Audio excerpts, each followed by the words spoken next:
Looks like we're live now. Hope everyone is doing good today, and welcome to another TezTalks Live. As usual, myself, William McKenzie, and Oliver Simon of Blockwatch Data will be hosting today's stream. Today's guest is one we've actually been wanting to have on here for a while now, and that's Hugo Renaudin of Bender Labs. How's everything going, guys? Hey, Great. How's it going? Thanks for Great. having me. Absolutely. Glad to have you here. Yes. Yeah, so before we start, let me just announce that we have another Tezos branded ledger to give away. And to participate, all you have to do is wait for an announcement of keyword and put that particular keyword into the chat. And we'll be choosing a random winner during the show. Yeah, good luck. Yeah, definitely stick around and stay tuned for that. But let's go ahead and kick things off and talk about your background a bit, Hugo. Can you tell us all, a bit about LGO Group and Bender Labs? Yeah, for sure. So I'm French, like many people in the Tezos community, actually. I'm an engineer. I studied math when I was in France. I studied math in the US as well at Columbia University. And something like 4 years ago, in 2017, right before the bubble, I started this company called LGO with actually one of my current business partner today on Bender, Fred. And so LGO, we had this idea at first to create an exchange, a Bitcoin exchange with transparency in mind. That was the core concept that we brought in the space. And we did an ICO in 2018, which was the largest ICO in France. We raised 3,600 Bitcoin. And so we started this company, we started the exchange. We grew it to be the largest Bitcoin exchange for institutions out of Europe. So, with 80 different institutional clients from 20 different countries. So we worked with the largest crypto hedge funds, the largest crypto market makers, some crypto businesses as well that were using our platform to buy and sell Bitcoin. We merged LGO. We sold it to a company called Voyager Digital something like 6 months ago. And so at the center, it was a very interesting experience, because at the center of this merger, there was not only a merger of companies, but a merger of tokens, a merger of communities. And so that's something that is actually unraveling right now, where we merge our token, our former token, the LGO token, with the token of Voyager. So we're doing something which it was the first in the industry. It was something that brought a lot of value to our token investors. I'm happy to say that all of our ICO investors are more than profitable, with their investment in our ICO. So, that's the pre Bender Labs. That's LGO. Maybe I can tell you more about Bender as well. So, doing LGO, we were running a centralized business, a centralized exchange with clients, with a centralized team, with a technology that was ours. Not necessarily decentralized so much. And obviously we witnessed what happened in DeFi the past 18 months, because that's really when it started. And being in the space, we're like, okay, we're allowing the exchange of with LG, we're allowing the exchange of decentralized currencies in a centralized manner. So there's a problem there. And so from there, the idea of doing something in the decentralized space grew, and there's not only the technology, not only the business opportunities that you can have by doing something decentralized, but also in terms of governance, in terms of how to build a community of stakeholders around you. We thought it was very interesting to explore, and so we created Bender to create what we called an open financial system, which is a bit of an all-encompassing word to say that our goal is to create financial protocols that live in the decentralized manner. So that's the short pitch for what we do today. Great. Yeah, Hugo, so talking about the mission of Bender Labs, let's dive into the topic of why Tezos. And maybe if you go into this, you want to talk about like two different angles, perhaps like the business perspective to it and also like the developer's perspective. It's very interesting hearing your thoughts. Yeah, so there's a few different answers. So there's a personal answer, like I'm talking for myself, I'm talking for my co-founders as well. We've been following Tezos since the beginning. We've all been investors. We've all bought during the token, the initial token generation event.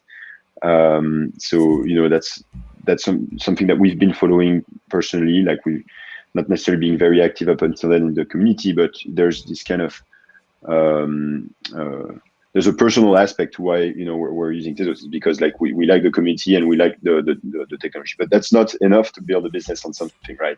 So this personal appetite, there needs to be something professional. And I think looking at the technology, we think the technology is better for a few different reasons.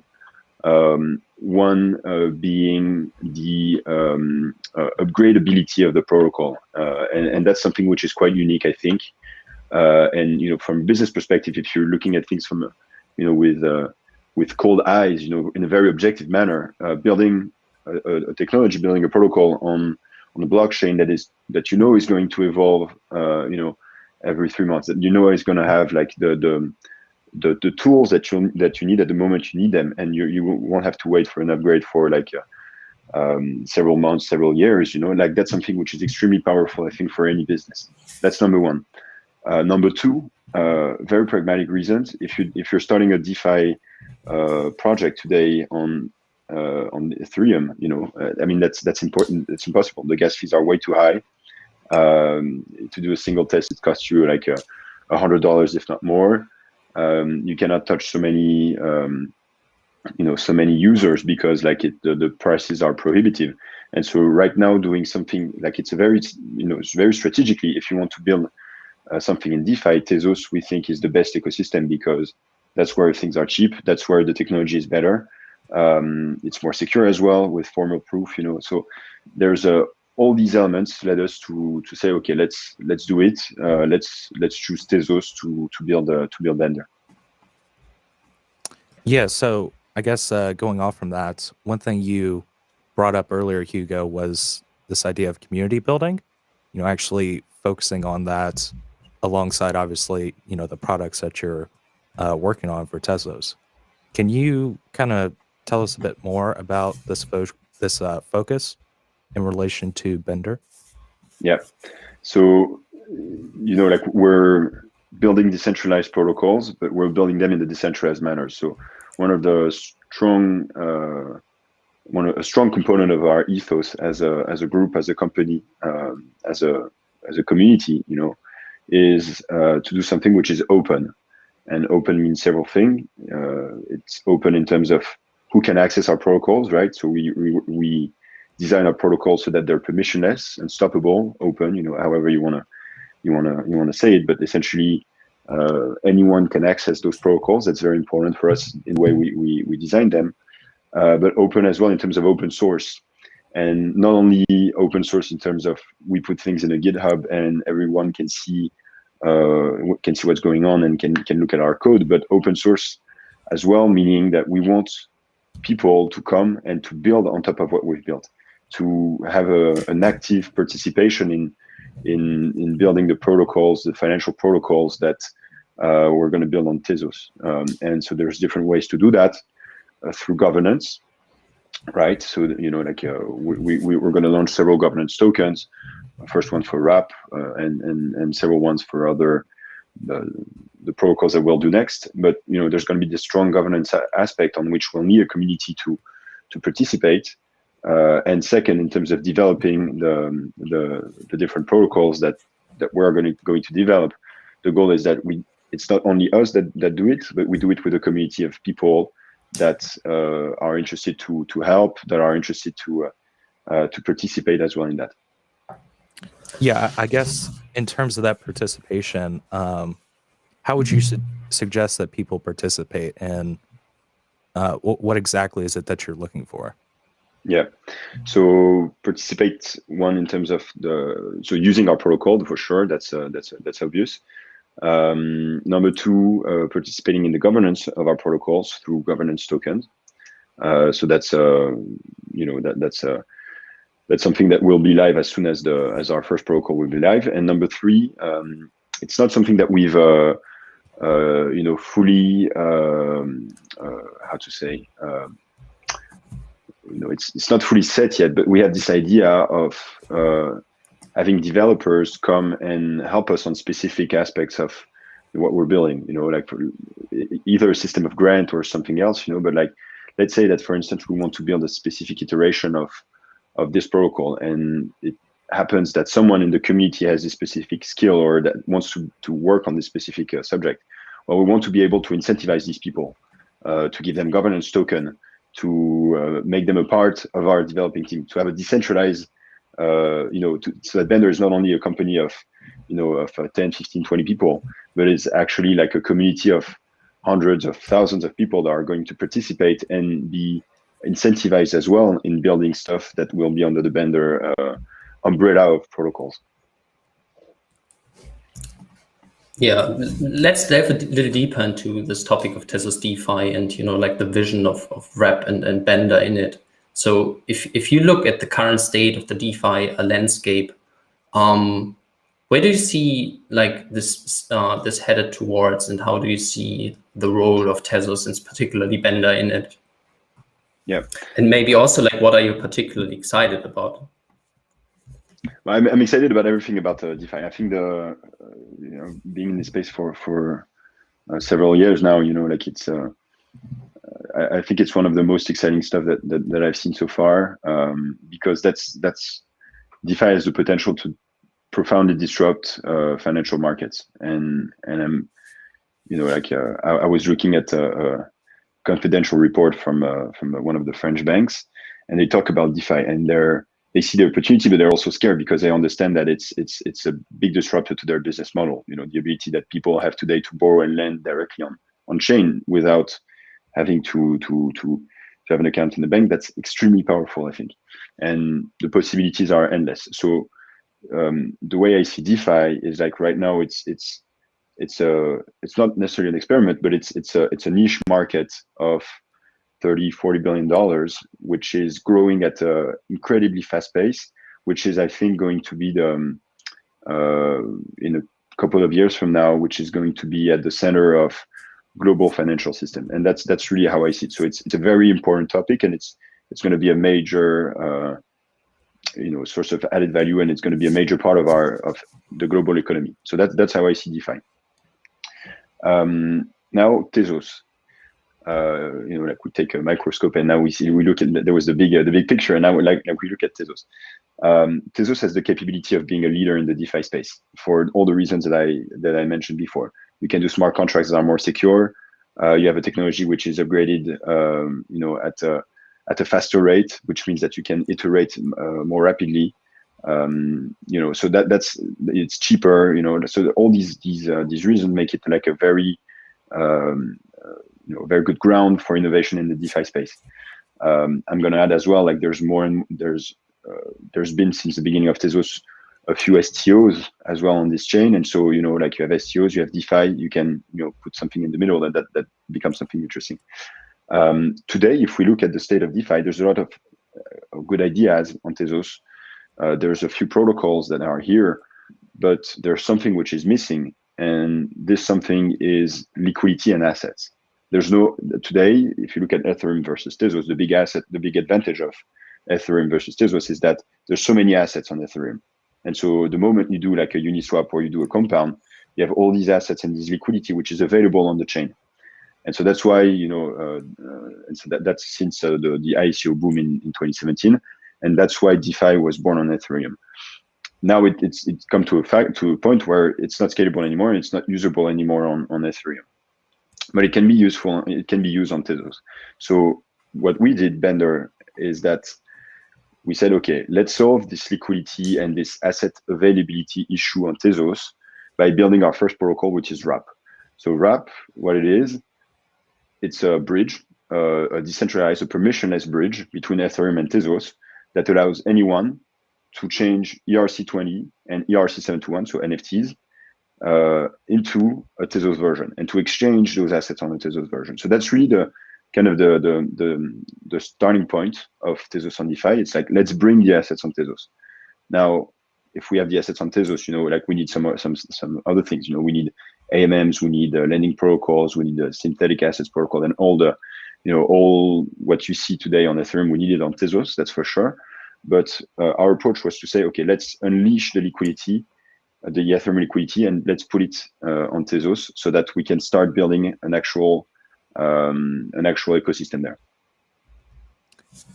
Yeah, I think actually on that topic of wrap, we have a few questions from the audience. JF, he asked, when will the decentralized bridge between Tezos and Ethereum be ready? So we're going to start the audit of the main smart contracts beginning of March. So the development is almost done. We're going to announce, so the way wrap works, it's a strong federation. So it relies on a quorum of different signers.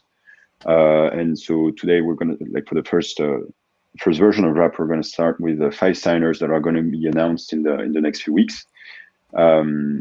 So, like taking this into consideration, we hope that the audit will be done by the end of March, and with a positive result, hopefully. And so as soon as the audit is done, and as soon as the signers are ready to go, we'll launch. So, like if the audit ends on the 27th of March, I hope that by the 28th we'll be able to launch wrap on mainnet. Okay, let's cool. talk a little more about these signers. So the plan is that there's 5 initial signers, right? Which I believe you don't want to announce at this point yet, but you will be announcing in the future. So I'm wondering, would you want to go into like what exactly is the role of these signers, and what's like kind of the process to become a signer later on when you progress to having more signers? Yeah. So in terms of why this approach, well, it's a mix between decentralization and pragmatism. Like usually when you want to do something which is very decentralized, it becomes very difficult to use. And if you want to do something which is very easy to use, it's going to be very centralized. And so you just look at the state of wrapped assets on Ethereum. You take the 2 extremes. You have REN BTC, you have WBTC. WBTC is completely centralized. It's pretty easy to use. I mean, there's friction, but it's pretty straightforward. But it's managed by BitGo and by a set of custodians, and so it's not decentralized. It's not permissionless, right? You need to do a KYC and all that. On the other hand, you have REN, which is one might argue that it's not, but which is decentralized, which is extremely complicated to build and to use. And so we decided to do, okay, let's do something in the middle. Let's do something which is permissionless, which is not completely decentralized, but which is distributed amongst a quorum of people, and that can be extremely easy to use and fast to set up, because the rapidity of execution as well is key here. And so we decided to kind of mimic the approach of strong federations. So it's something that you have on Blockstream, for instance, on the Bitcoin blockchain. And basically, we put together this quorum of signers. There are people that are going to watch the Ethereum blockchain and the Tezos blockchain, and it's the signers that decide to mint or burn assets on the Tezos blockchain based on the activity on the Ethereum chain. So just to give you an example, if tomorrow, like let's imagine I'm a user of Wrap protocol, and I want to turn 1,000 DAI. I want to wrap them into a Tezos version. What I'm going to do is that I'm going to send my DAI to an Ethereum address, a deposit address, which is controlled by this quorum, right? So a multi-sig address. Once this DAI hits the deposit address, the quorum of signers is going to mint the equivalent amount of wrapped DAI on Tezos, and they have the authorization to do so because they have their minting rights. And then after that, they're going to send those W DAIs, those wrapped DAIs, into the relevant address. And so really, the intermediary here is this quorum of signers that are big members of the Tezos community today, and then have been chosen like a kind of central. So that's step 1. Step 2 is to say, okay, it's good. We have something that works well, but it's not completely decentralized. It's not completely open. So how do we make it? accessible by anyone that provides the right guarantees to be a signers. And so that's something that we'll do in the second iteration. Like, how do we make this quorum open? And so there's a lot of behavioral economics and game theory that comes into play. How do you build the right incentive for a core member to behave correctly? So you need like a reward, but you also need like bonds and things like that can be slashed if there's a misbehavior. But that's going to be the second iteration. The goal is going to be to make this quorum open so that more people can participate in the consensus around RAP, and we can truly make it a decentralized protocol. Yeah, going off on signers, actually, we had a question from Frank Kirk. He asked, how are the governance tokens planning on being dispersed? Token sale, airdrops. He wanted to know more. So it's a fair minting process. There's no token sale. There's no airdrop. There's no pre-minted allocation for the team. There's no token until the first wrapping transaction. And so it's like sushi, like what happened on sushi. So it's a fair minting process, and for us it's extremely important because we really want the protocol to be owned by the users and by the stakeholders. So actually, it's in the white paper. You can look at it. It's on our GitHub today. So you can look at the white paper, and essentially the governance tokens are allocated to three different stakeholders: the users of the protocol. So if you wrap an asset, you're gonna have some tokens. To the signers, the members of the quorum, and to a dev pool that is going to be used to to finance grants, to finance marketing, and all that around RAP. So really, these are the three types of people that will receive RAP. The proportions today, they're set, right? But the holders of the governance tokens can actually choose the proportions to which the proportion of disbursements of the governance tokens. They can choose the frequency. They can choose pretty much everything about the token.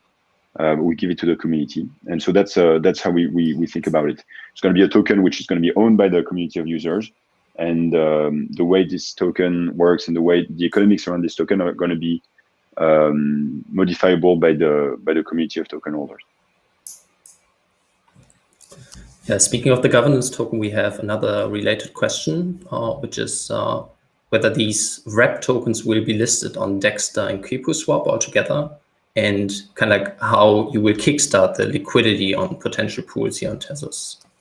So the answer, so the answer is yes. Obviously, like the goal, wrapping assets just for the sake of wrapping assets, it's not necessarily very interesting, right? I mean, it can be interesting because we're gonna generate tokens. So if people want to farm the governance token, they can just wrap asset all day long. But it's not necessarily the behavior we want to incentivize long term. So the goal here is to make it completely integratable with first liquidity pool, with the different lending protocols that are in the works, and all the DeFi protocols at the end of the day that are going to exist on Tezos.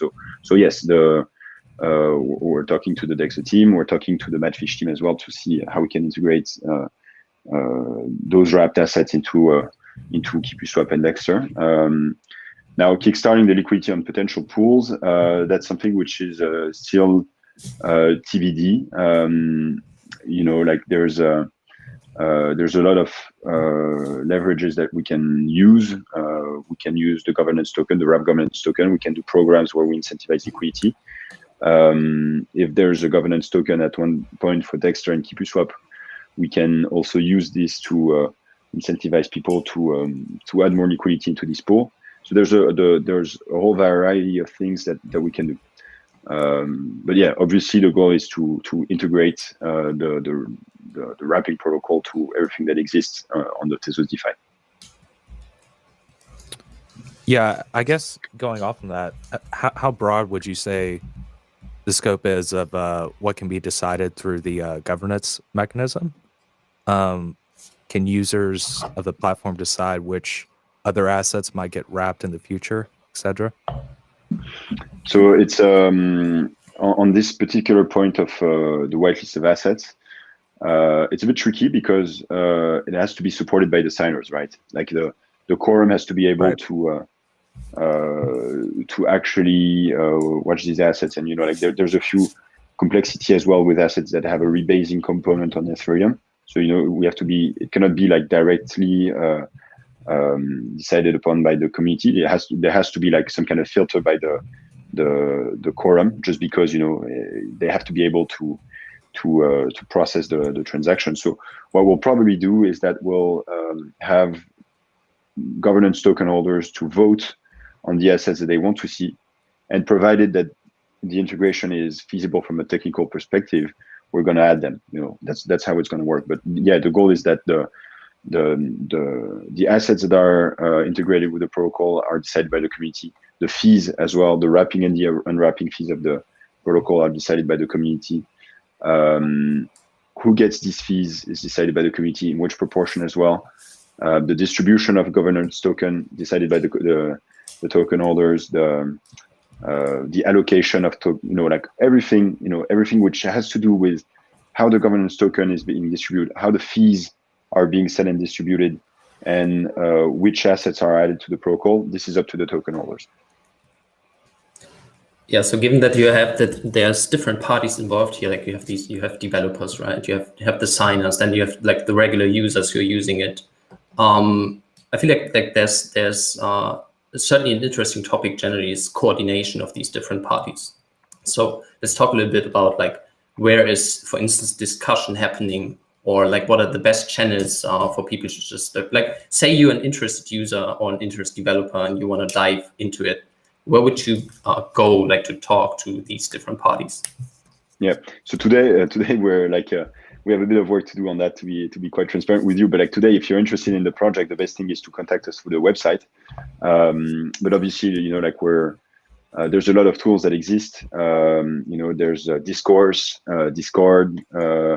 There's Twitter. There's a lot of different things that we can that we're going to put together so that we can actually have an active dialogue with the community.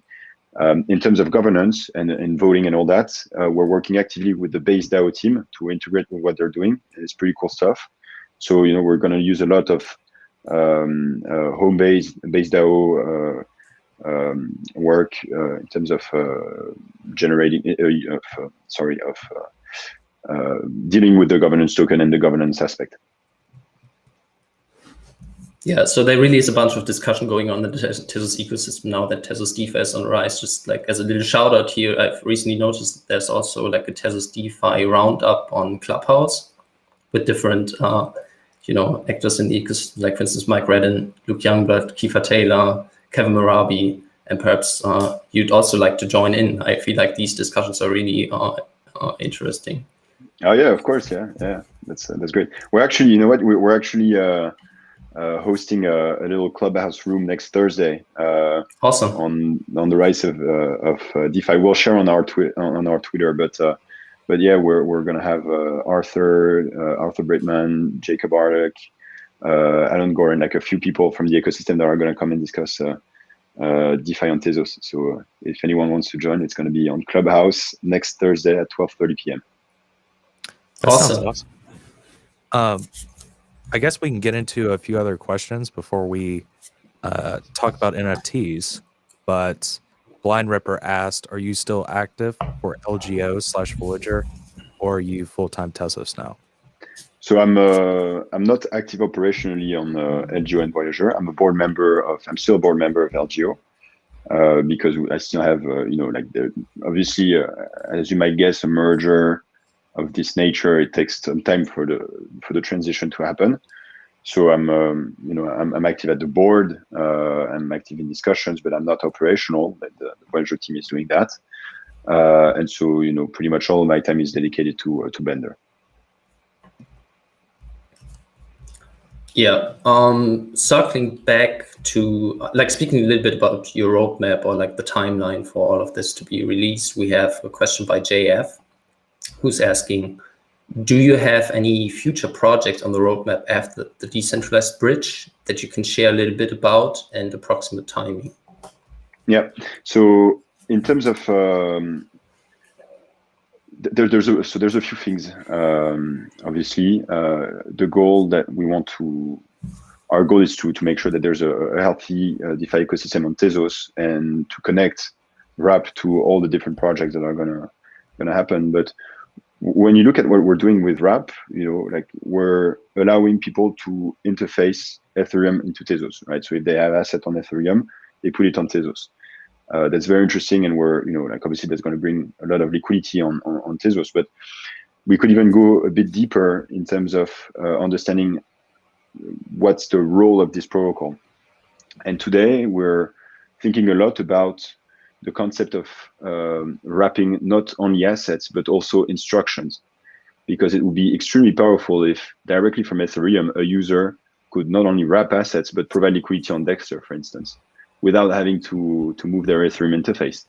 And the idea behind that is that all the usage will be done on Tezos, but users from any blockchain actually wouldn't have to leave their native wallet. So it's a good way to bring not only the liquidity, but also the activity on the chain, which we think is better and which is cheaper and all that good stuff, directly natively into these blockchains. So it's like a pamperization strategy, a bit like sushi. But so, long story short, like we're still working a lot on Wrap, the first version, and then the other iteration with an extended quorum. But the real potential here is if we add the ability to wrap instructions. So to say you're on your Ethereum wallet and you say, I want to wrap DAI, I want to wrap ETH, and I want to provide liquidity on the WDAI WETH pool on Dexter. And if we do that, that's extremely powerful. So I think that's number one. That's what we want to do with Wrap. And then after that, our approach is to say we work in an open source environment. Obviously, some protocols are missing on Tezos today. There's no compound, there's no Aave, there's no synthetics, like these financial protocols which are key in the Ethereum ecosystem. They don't exist on Tezos. So obviously, as we do what we have to do with Wrap, we're asking ourselves this question, like, which kind of protocol can we build if it's not there, and where can we add the most value? And so, after Wrap and after we've done everything we've done with Wrap, we'll take a snapshot of the ecosystem. We'll say, okay, what's missing? What can we build? Where can we leverage what's being built right now? And let's just integrate with the aim of creating a complete DeFi ecosystem on Tezos. Yeah, I think that's a really good point. But our final question we have is from Superboy. He asked, how fast will it be to add a token to the bridge once the quorum gives it approval? So there's the wrapping aspect. Sorry, no, I misunderstood the question. But I'm gonna still answer the question. I thought I understood. The wrapping operation is a lengthy one, because you're dealing with two chains that have different consensus, and so you don't want to like the bridge. It's very important that a transaction on a chain is final before a token gets minted or released. So like the operation of bridging the two chains, it's going to take a few hours depending on the size of the wrapping transaction, which is not a big issue in and of itself. I mean, you look at RenBTC, you look at WBTC, it takes a few hours already, and so it's just like a starting point to put the liquidity, and then after that, people can use atomic swap to change their assets from Ethereum to an already wrapped asset on Tezos. So that's number one. But to come back to the question, how fast will it be to add a token to the bridge? That's still something that that we need to figure out, to be honest. It's something that we could do potentially.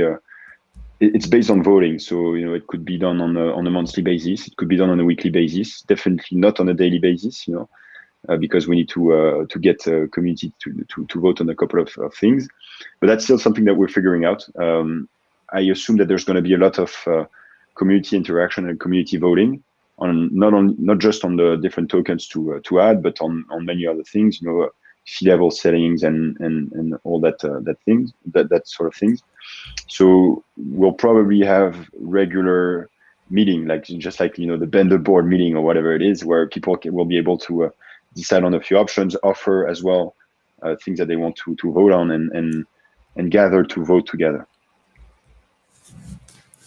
Thanks for these insights, Hugo. So before we continue, let me announce the giveaway word for the Tezos branded ledger in US. So for everybody who's been paying attention, it's ! Tezos DeFi, and that's with a capital T, D, and F. So if you want to participate to win this ledger, be sure to put this into the chat, and we'll be announcing a winner later on. And also, if you have additional questions for Hugo, please be sure to drop them in the chat.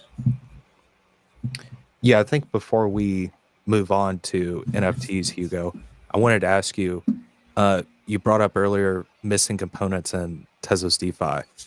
What particular product are you sort of looking forward to next? So there's a project I'm very excited about. It's a project called Checker, which is actually led by Arthur. And I think that has the potential. The reason why I'm very excited is that so first in terms of how it's built, it's a very powerful tool, and it's something that really doesn't exist on Ethereum. And I think, it's one thing to replicate what exists on Ethereum and put it on Tezos. That's what we need to do, right? Because right now we're still missing those components. So we have AMMs, but we're missing money market protocols. We're missing a yearn or a curve, on Tezos. And so we need to build those, because we need to, if we want Tezos to be a success, to compete with Ethereum, we need at least to be on the same level of functionality. So that's very important. But I think the key into making Tezos a real winner is to have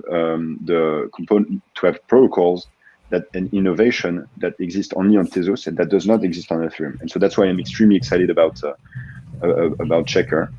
I mean, globally, anything that adds more functionality to the DeFi ecosystem on Tezos, I'm excited about, because that's what we need to get the adoption, and that's what we need to really start experimenting complex use cases, to have those financial primitives, those basic protocols, the building blocks, if you want, to create a healthy ecosystem on Tezos.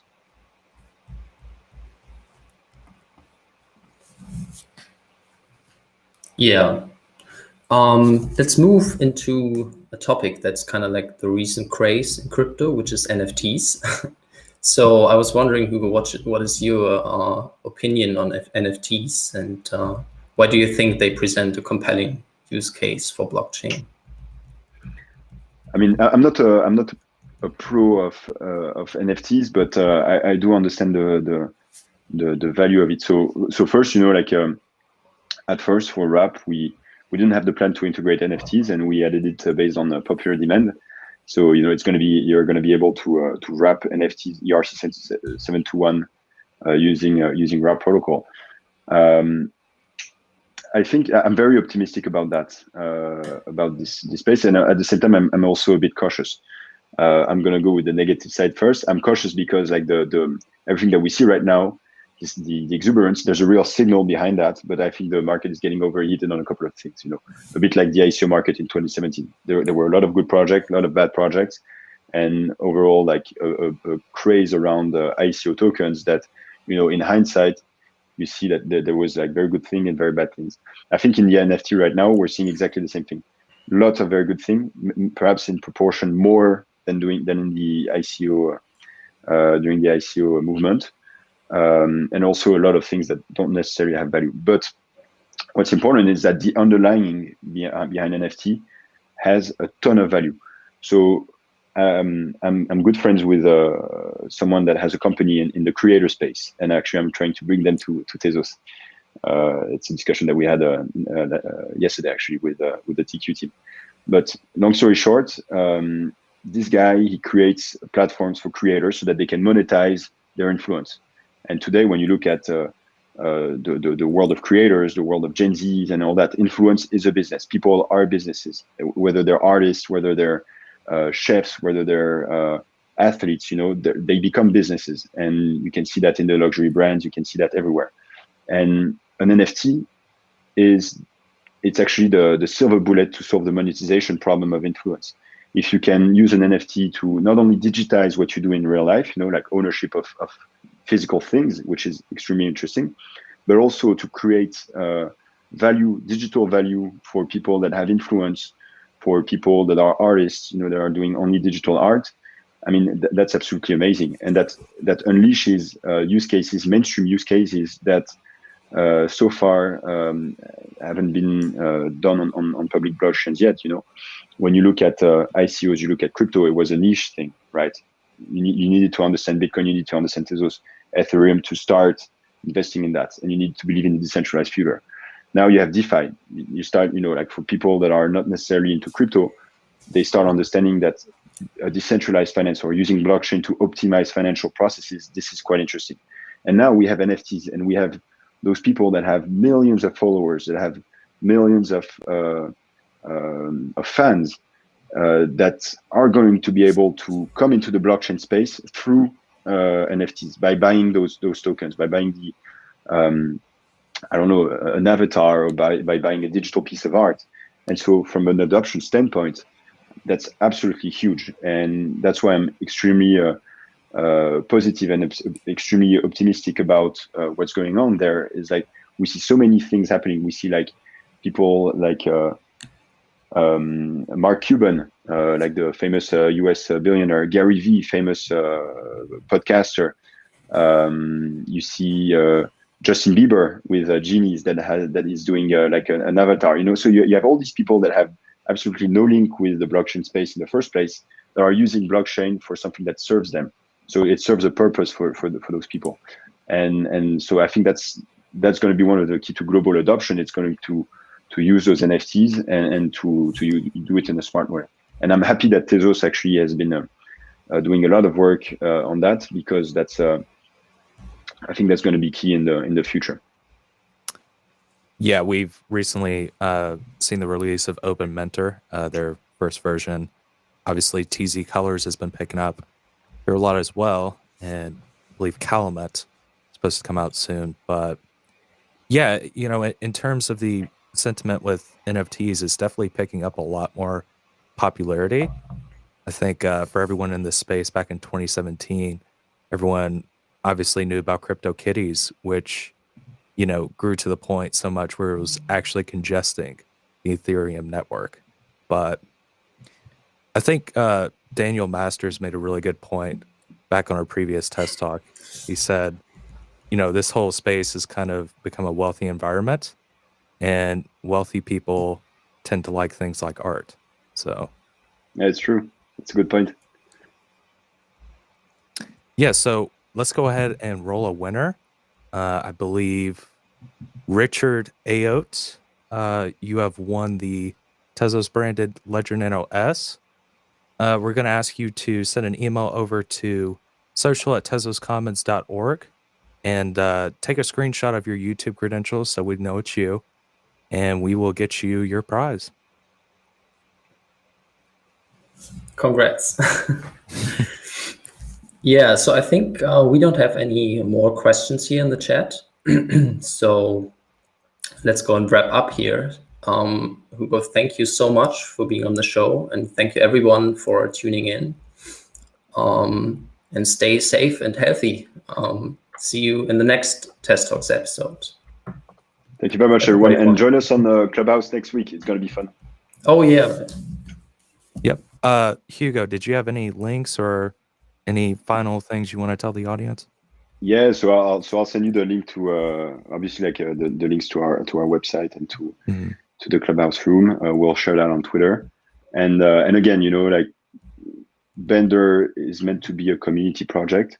So if you want to help in any way you can, if you're a developer, if you're good at marketing, if you're good at branding, whatever it is, and if you want to help, you know where to find us. You contact us on our website or on Twitter or wherever it is, and we'll make sure to get as much input as possible from the community. All right. Well, thanks for taking the time to come on today. Thank you.